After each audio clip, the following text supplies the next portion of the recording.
Hello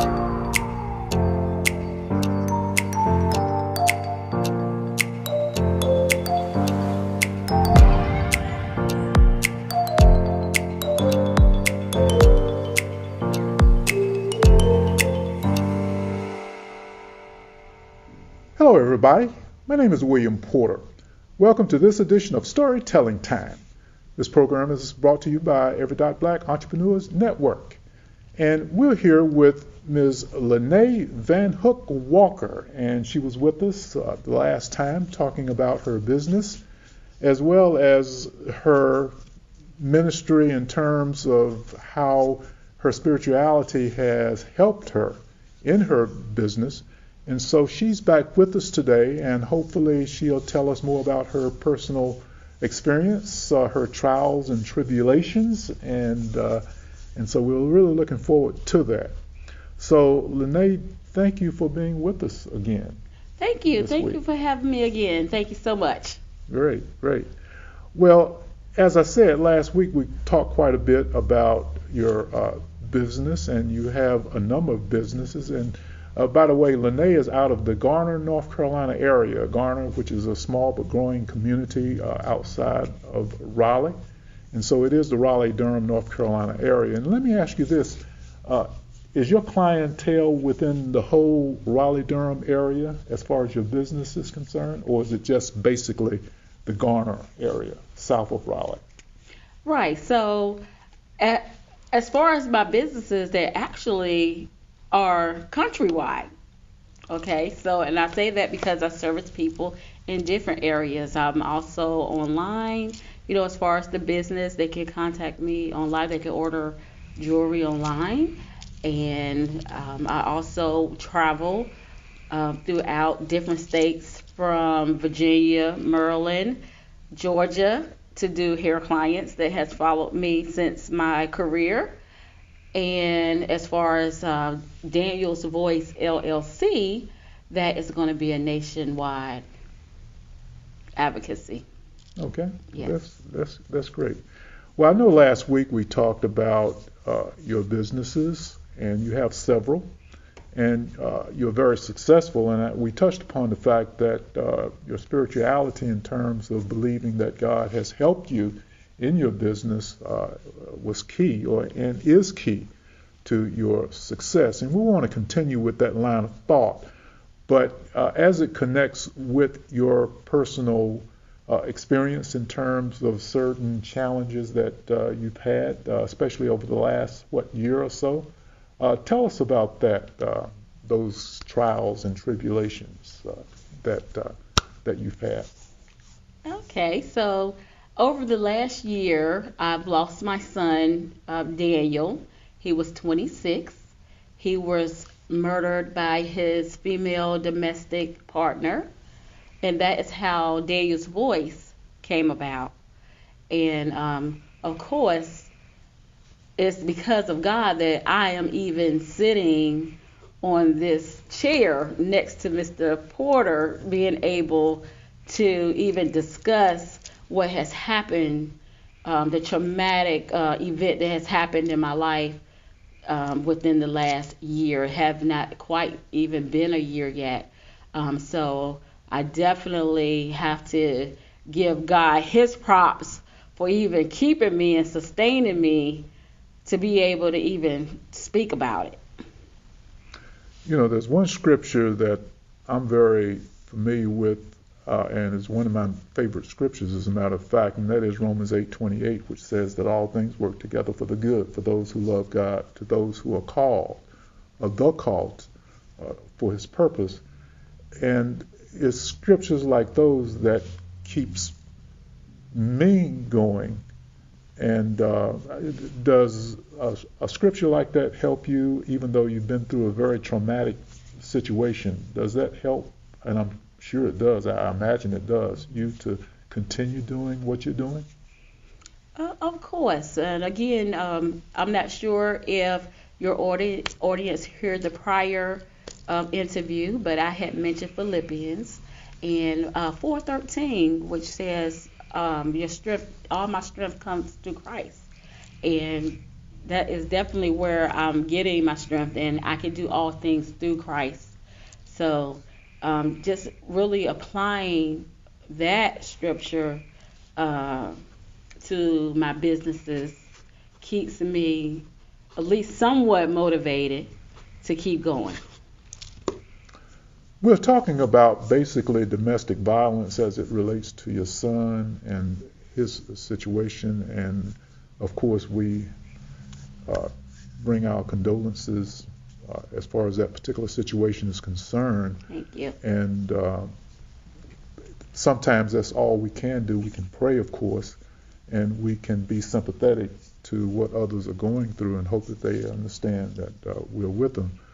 But what is your feelings about domestic violence and the fact that sometimes it's not just the female that's being affected in a negative way, but sometimes it's the male victim that is affected, in your case especially. Do you agree with that? Yes, I do agree with that. And domestic violence, for one, is wrong, no matter who is on the side of being the abuse or the abusee. It's wrong regardless. But Dave's voice has arisen because of my son being the victim, and as being his mother and not being aware that he was experiencing these things is even more reason why I am following what God has called me to do, is to speak up and speak out about domestic violence against men. Since I've started this endeavor in November of last year, I've come across so many men that have said, yes, this is a needed topic, that we need a conversation that has to be dealt with, needs to be talked about, because so many men hold things in, their experiences of what they're going through, for whatever reasons, So it's definitely a needed topic, and it's something that I'm committed to. And like I said before, domestic violence is wrong either way. Well, that's certainly true, and especially in our society, it seems as the focus is on the female being the victim, but of course it can work the other way around as well.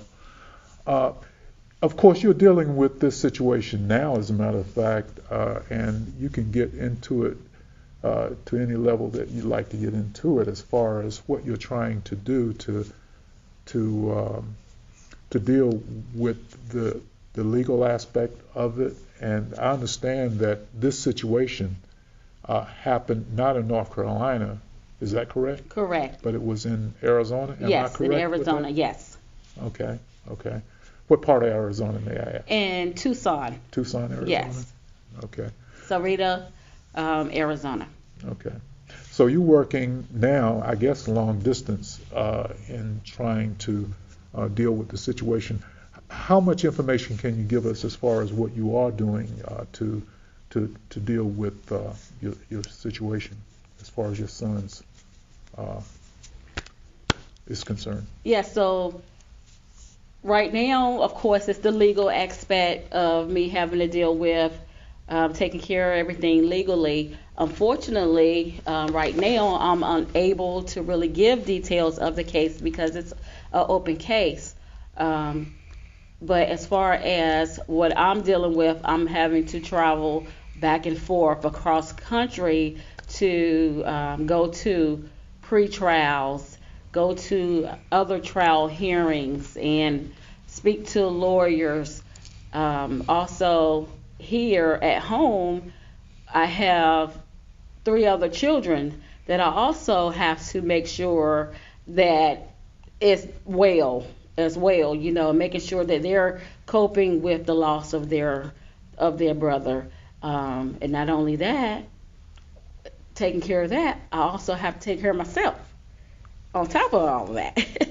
So it's definitely a lot. And again, I want to thank you for allowing me to speak about this on your outlet, so that when time comes where I can freely and openly speak about everything, maybe you'll invite me back again and we can talk about that more, his case in particular, more in depth, because that is what the purpose of Daniel's Voice is going to be all about, is to tell his story.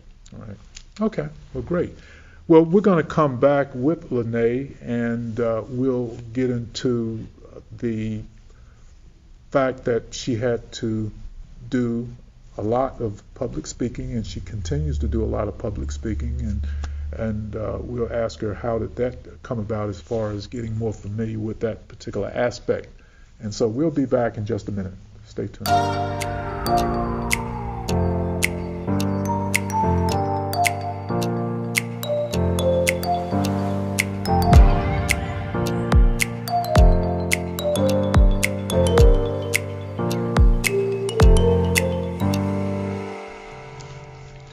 Welcome back. We're here with Ms. Linee Vanhook Walker, and we're talking to her about her business as well as her personal experiences, the thing that she has gone through, and it's very compelling, and so I'd like for her to continue talking to us about that, especially as it pertains to the fact that you have to do quite a bit of public speaking, apparently, in dealing with the situation that you're dealing with now. Is that correct? Yes, I sure do. Being an entrepreneur and being in the service industry actually requires you to have to talk to a lot of people all the time. So I will speak on my jewelry business, which is called Hooked on Jewels, and I'm an independent paparazzi consultant business owner. And in that business, you have to speak to people because you're selling, right? You're selling jewelry to them. And not only are you selling jewelry, you're selling something that can really change someone's life, because the business is more than just jewelry. We have become not only business owners and partners, but we've also become friends and almost like family as well. So the speaking part of it is that we had COVID, and I don't know everybody remember COVID. So I started in 2019. The first year that I started my business, I didn't work my business like I was supposed to have as a business owner. And I say that because I was also a hairstylist where I had a thriving business at that time. And so the Hooked on Jewels was, oh, this is just a little bit extra money for me. So I wasn't really working my business the way that I was until COVID hit. So when COVID hit, as you all know, we were all stuck in the house. And my upline, we did a challenge, a team challenge among us business owners. And it was to go live. This is when live videos actually really took off. And she challenged us to go 30 days live. Now, I'm used to talking to people one-on-one because I'm a, licensed stylist for many years. So I have you in my chair one-on-one for, a few hours. But this was totally different. They wanted me to get in front of some people, millions of people, and talk. Scared to death, right? So this challenge of getting in front of these people and talk scared me. But I had to tell myself it's either now or never. Either now or never. So if you're going to do it, this is the time that you're going to do it. So I did that challenge. Of speaking 30 days in a row, getting on that camera and just talking and having conversation, sometimes just not about jewelry, but mostly about jewelry. And that is what helped me start to be able to speak to people, because I hadn't always been that person that will speak in a crowd of people.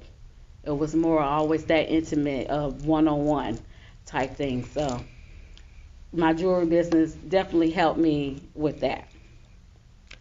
Well, I would think that you prayed a lot during those times. Is that correct? Of course. To ask God to help you in your various speaking engagements. Yes. Is that correct? Yes, definitely. Also, I'll take it back a little bit before, like it was still around that same time that I had just started. I went to a vision board party, and one of the girls gave us a key, and I think I mentioned this to you when I saw you the second time. Gave us a key with a little tag on it, and I wrote on there that I will be able to speak to the masses, in public, and we really, and this is where God ties it in, right? So what we think we're doing, what we're asking for, is not His plan, right? So I didn't know. I thought I was going to be talking about jewelry and masses, right? Which I did. I have, right? But His purpose is more for me to talk to the masses about domestic violence, and I see that. I see it so clear of what, He had planned. And of course, speaking about domestic violence is a way of promoting the kingdom, which is one reason why He would want us to speak to the various issues that we may have and speak in a confident way. And of course, prayer is very important to that, as you mentioned. Well, so you are speaking now on behalf of your deceased son, Yes. I suppose, and trying to rectify that in some way and to limit the pain. And I'm sure you've had a lot of challenges and pain involved with that. So do you see an end in sight as far as what you're doing now to do that, to kind of do whatever you think you need to do as far as speaking in public and to get to some goal? Do you have a goal in mind? Well, my goal in mind is to reach the masses, and to say an end. This is not no end. This is just the beginning. It's just the beginning of it. This is like how they say the setup of the beginning. Well, I guess I'm pointing toward the legal aspect, but of course, as you indicated, yes, okay. you can't get into that. Yes, now, so trial, yes, thank you for asking. So the trial is slated for July, toward the end of July. So yes, hopefully that part will be over so that I can go to the next step. Okay. Yes. And after that, of course, as you indicated earlier, maybe you can come back and give us even more information about that particular part of yes. it. Okay. Well, listen, I'd like to thank Linee for being with us, and we look forward to having her back to talk about some of those more detailed aspects that she cannot get into at this point. So again, give our audience your contact information, and I know you gave it to them last time, but this time I'd like for them to have that information because they may not have been with us the last time. Yes, so thank you again for having me, and my contact information is Linee Vanhook Walker. That is Linee Vanhook, Vanhook. That's all one word, lowercase h. I love to say that part. And then Walker.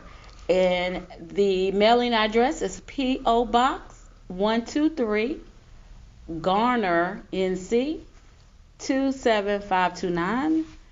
Email address is danielsvoice2, the number 2, at iCloud.com. And the phone number is 919-815-9335. Well, thank you, Linee, for being with us. And I'd like to give my contact information for anyone who would like to contact me relating to this particular subject or any other subject that you might like to talk to me about. And my email is waporter4995@yahoo.com. So, thank you very much. And in the future, again, as I indicated, we look forward to talking to Linee again. And for all of you, thank you for joining us.